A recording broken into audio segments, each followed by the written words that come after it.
मुनावर सुमियो की एक बड़ी कहानी। एक बार की बात है, एक छोटे से गांव में मुनावर और सुमियो नाम के दो दोस्त रहते थे।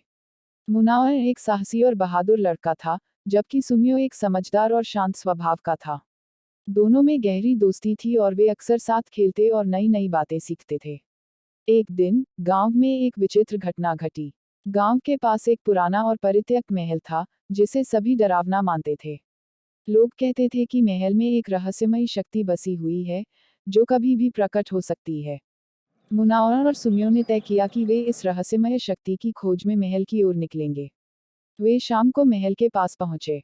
मुनावर ने पहले महल की ओर कदम बढ़ाया, लेकिन सुमियो ने उसे रोका और कहा, हमेशा ध्यान रखना चाहिए कि हमें कोई खतरा न हो।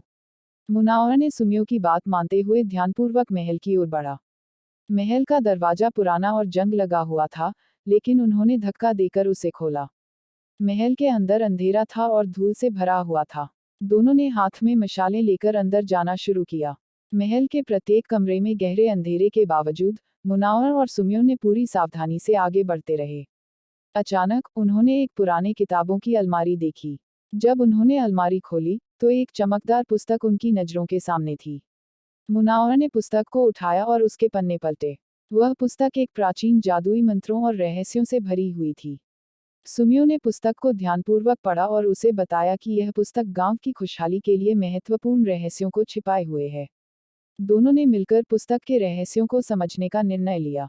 उन्होंने गांव लौटकर पुस्तक की सलाह पर काम किया और गांव में अमन, चैन और समृद्धि लाने के उपाय किए। गांव वालों ने मुनावर और सुमियो की तारीफ की और उनके साहस और बुद्धिमत्ता को सराहा। इस प्रकार मुनावर और सुमियो की दोस्ती और साहस ने गांव को नई दिशा दी और उनके नाम गांव के इतिहास में एक महत्वपूर्ण स्थान प्राप्त हुआ। उनकी यह साहसिक यात्रा हमेशा याद रखी जाएगी और वे सबके लिए प्रेरणा का स्रोत बने रहेंगे। समाप्त।